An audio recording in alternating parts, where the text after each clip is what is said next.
All right, my fellow agents, welcome back. I am X7, your scientist of sci fi, and your agent of awesome, and the host of Zenorama, the podcast of heroes and monsters. Today, we are going to be talking about a movie I've seen a total of maybe 3.5 times in my life, but I really, when you see it at age 9 or 10, it really lasts with you. This is The Bamboo Saucer from 1968. Well, it was made in 1966, but wasn't released till 1968. Now, having said all that, before we get too much further into it, please like, share, subscribe, leave a comment. Let me know what you think about this movie or other science fiction movies.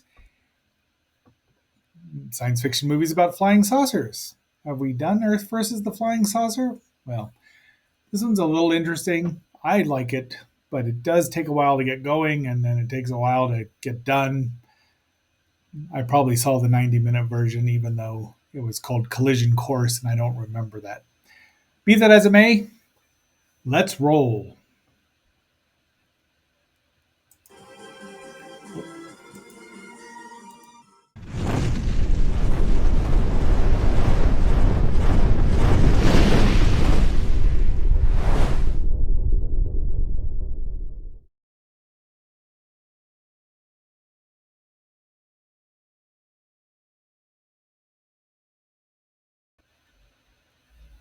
Okay, here is one of the original posters for it.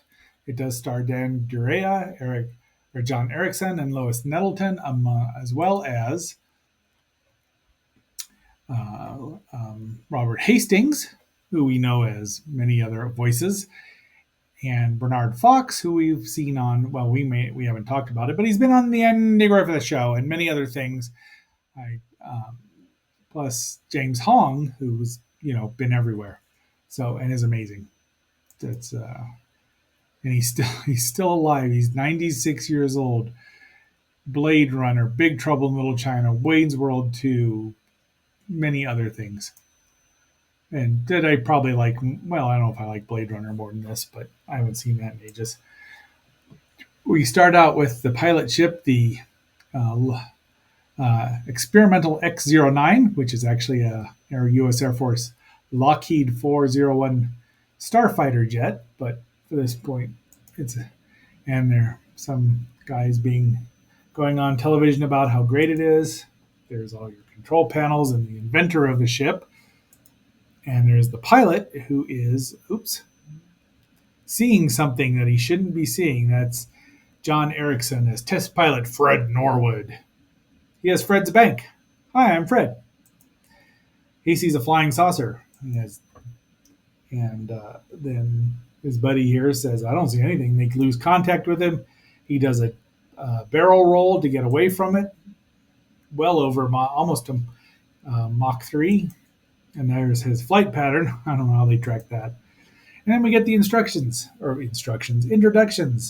Jerry Fairbanks gets a fancy font there, and the Bamboo Saucer, National Telefilm Associates. I don't know. It doesn't say how much this was made for. It runs 103 minutes, released October 23rd, 1968 in Boston, Massachusetts. And that's about it. So let's get on with this. There's our heroes, yes, and Frank Telford. And then they acknowledge all of this stuff here, and then the people who believe in the UFO people who will cause heat waves in the middle of summer if a giant monster is about to attack Tokyo. Yeah. And there is Blanchard, not Tully or not Tessa, but you never can trust a Blanchard, played by Andy Romano, later known as playing JD in as Eric Von Zipper in the Beach Party movies. We will get to the Beach Party movies at some point in time because they're harmless and stupid and goofy, but funny. So that's Eric Von Zipper there. I did not realize that. There's the inventor shaking his head. He's annoyed at Norwood, says he's imagined things. And then he goes to his brother-in-law, who's doing a remarkable Jackie Gleason. That would be William Mims, and his laser radar will do the trick. And it actually does. But I swear. There's his wife. That was Nan Leslie. This was her last role. And then they're looking for it. They haven't found anything but geese. But there's the laser radar. This guy comes in and says, "Hey, found something." So off he goes. He was a pilot in World War II, or maybe Vietnam, or pardon me, Korea. And of course, he gets clobbered by the UFO and down, and he's dead. There's our insurance and investigators, and they summon him to Washington. There's old Dan Durea, who, and this is his last role. I was trying to see what else. Yeah, he was a Western. He looks a lot like an older version of Doug McClure. You may remember him from such movies as, uh, geez, just drew a blanket. Every one of them.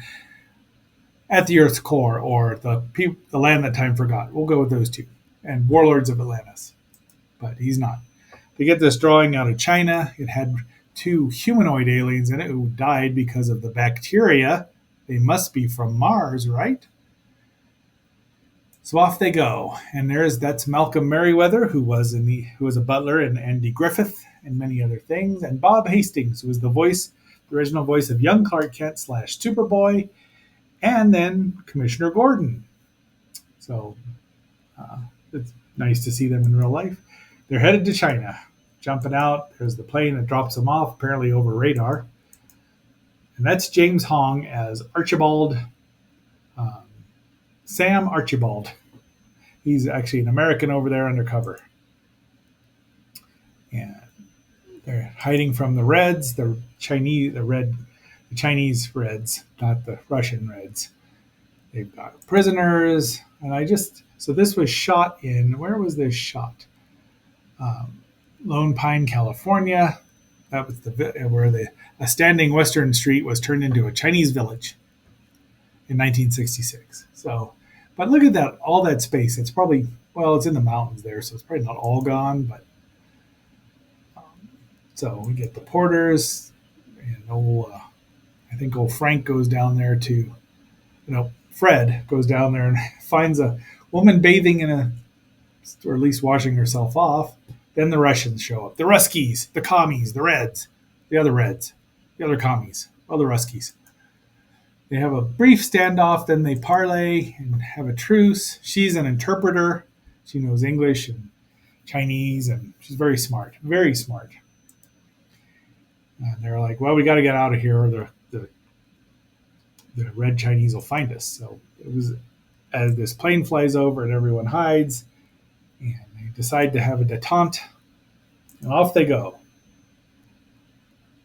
They don't trust each other at first, but Fred and Anna, that's Anna Karachev, should be Karachevo, Karacheva, Romanova. Well, it's the daughter, so it should be Ova, Karachova. We didn't know that back then. Karachev would be the son, who would be Tom or somebody. She says, "Search me," and he's like, "Swing." So they've got some sparks. She's flustered because, the state says you can't fall in love. There's the church that the saucer is hidden in, and then we see the saucer. Now, apparently the special effects don't qualify as very special, but I like them. I like the way it looks. I mean, you can tell it's a model. It's real. It's not just some soulless CGI creation. And it's a nice little sleek spaceship. It's not much, but that's how it was designed. They claim it in the name of Russia, apparently, or the USSR. And they still don't trust each other, but they decide to work together. And this guy here is a top-notch physicist. Bernard Fox's David Ephraim is a metallurgist, so they're trying to figure out what the hell this thing's made of. And they're just going about their business. They can't figure out how to get into it until Garson brings out his electric razor, and it opens it up because it's the right frequency. How convenient! He says no fraternization, but they're off having fun because they can see out, but you can't see in. It's not a TARDIS, but it's close. There's the oxygen sensor. Then they accidentally get locked in, but they manage to free each other, and it's success. Hong says someone's trying to get into the ship and take. Oh wait, no, it's a baby, a sick baby. Now Anna wanted to be a nurse or a physician, but the state said nope. We have opening for a electronics person. So there she goes. So there's a discussion here about the communist versus capitalism, and it's interesting. I mean, that's something that at least it tries to do differently. At 104 minutes, I think it's a bit too long. Probably about 90 minutes. Probably they could have left out a bunch. I don't remember what version I saw the first two times. I don't even know what one I have. I have it on disc somewhere, not the official one that was released by Olive Films on Blu-ray. I'm semi interested in seeing it, but I'm not buying it. I don't think, considering I've had the disc for 10 years. I've watched it once. Old Garson gets his trips and breaks his hand, and now their guy tries to get on it, but I thought I kept that one where it just spits him. It crushes him and spits him out dead. So they bury him, and Fred tries to console her, and that's when they get told no fraternization in Russian. The ship. Fred and Anna manage to lift the ship off, and now we get to the crux of the matter. The Chinese are coming, the army, and they want to fly out, but they don't trust each other, and off they go. The young woman whose baby Anna saved brings her flowers. Beautiful. It's just beautiful, even though it's probably central California, I would say. Glasnost. But they come in, and the Russians have taken him hostage. And she says, I'm not helping you. And the physicist says, I'm not helping you. So they have a brief tussle. And they're like, no, okay, you get the ship ready. We'll hold them off. And James says, well, you've jibber-jabbered enough. Now they're here. So off they go. We got a final battle sequence here. Well, our three scientists go in there. Well, the two scientists and the pilot go up there to figure it out. And the Russians want to join, and blah, blah, blah, Nostradamus, pardon me. So they give the remaining Russians some guns, and they fight off the Red Chinese, and it's a good battle scene. They kind of start to respect each other, Waterloo. I mean, there's a funny little bit here, which is nice.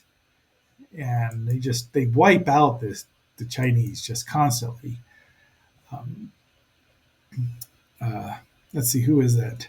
Dubovsky said, I think that's Dubovsky, saves old Hank Peters. That's Dan Durea.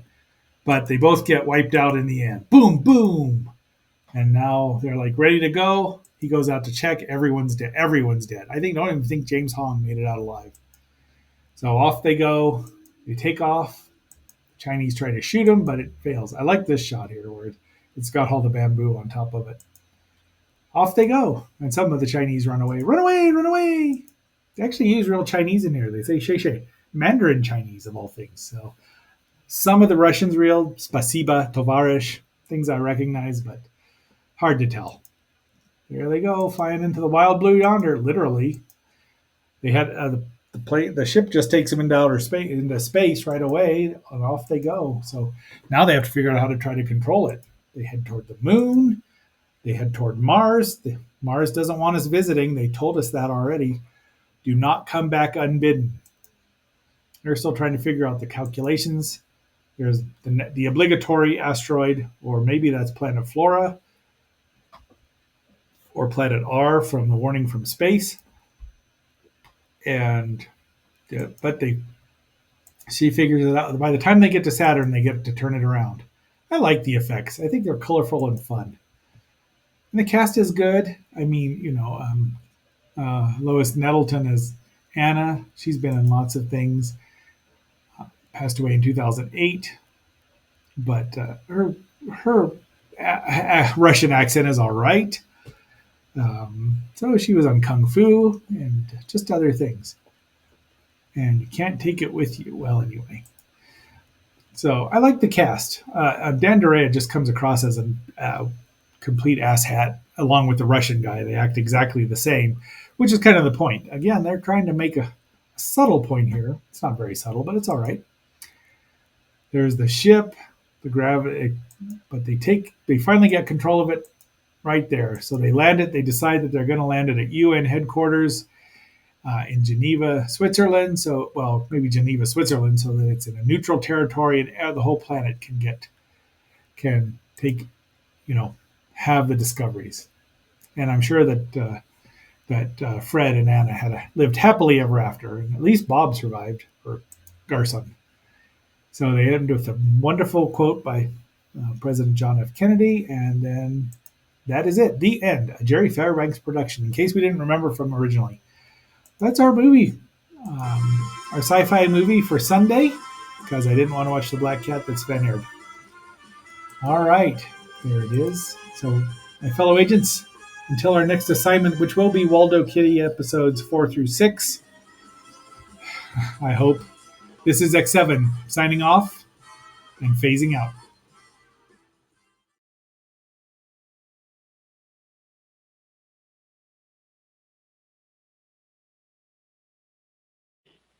Investigate and destroy.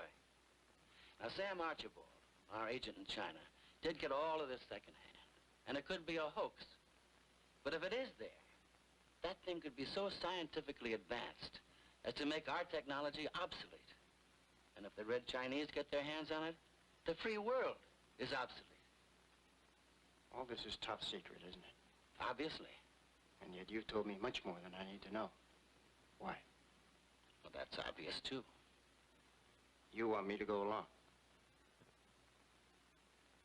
You're not expecting me to fly it. No, no, no. But you've built a career orienting yourself to strange aircraft.